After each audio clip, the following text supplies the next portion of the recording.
सुहास शिरसाट यांचा विजय घोषित होताच फुलंब्री शहरात कार्यकर्ते व पदाधिकारी यांनी मोठमोठे बॅनर लावून आनंद साजरा करत असल्याचे दिसून येत असून सर्वांमध्ये उत्साहाचे वातावरण निर्माण झालेले दिसून येत आहे। नमस्कार, मी बोरसे ज्ञानेश्वर, संपादक विधायक वृत्तपत्र। फुलंब्री विधानसभा मतदारसंघातून निवडून आलेल्या श्रीमती अनुराधाताई चव्हाण यांच्यानंतर आता सुहास शिरसाट यांची औरंगाबाद जालना स्थानिक स्वराज्य संस्था मतदारसंघाच्या निवडणुकीतून विधान परिषदेवर आमदार म्हणून वर्णी लागली असल्याने फुलंब्री शहर आणि फुलंब्री तालुक्यात आता दोन आमदारांमुळे राजकीय घडामोडीमध्ये कमालीचा बदल होताना दिसून येत आहे। राष्ट्रवादी काँग्रेस पार्टीमधून भारतीय जनता पार्टीमध्ये प्रवेश करून फुलंब्री विधानसभा मतदारसंघातून निवडून आलेल्या श्रीमती अनुराधाताई चव्हाण यांची 2024 मध्ये आमदार म्हणून वर्णी लागलेली आहे। सुहास शिरसाट यांचंही काही वेगळं असं समीकरण नसून राष्ट्रवादी काँग्रेस पार्टीमधून भारतीय जनता पार्टी आलेल्या श्री शिरसाट यांची फुलंब्री नगर परिषदेवर सर्वप्रथम नगराध्यक्ष म्हणून वर्णी लागली होती आणि आता औरंगाबाद जालना स्थानिक स्वराज्य संस्था मतदारसंघाच्या निवडणुकीतून विधान परिषदेवर आमदार म्हणून वर्णी लागलेली आहे। सोमवार दिनांक 22 जून 2026 रोजी सकाळी 8 वाजता मतमोजणी सुरू झाली।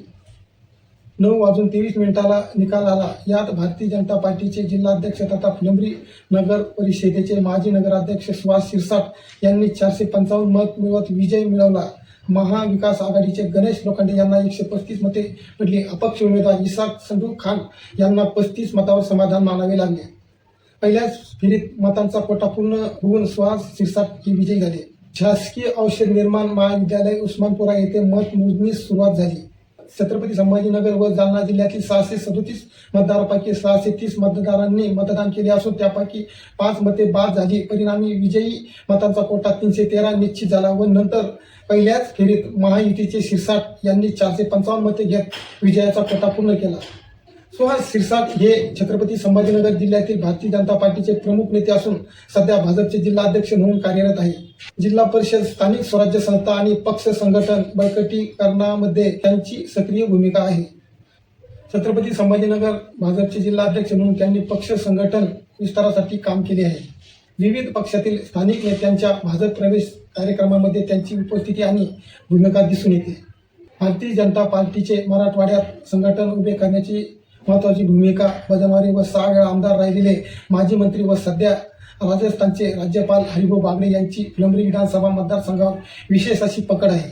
त्यांच्या सहकार्याने 2024च्या फुलंब्री विधानसभा मतदारसंघातून निवडणूक लढून अनुराधाताई चव्हाण यांनी विजय मिळवून हरिभाऊ बागडे यांच्यानंतर मतदारसंघाचे प्रतिनिधित्व करत आहे।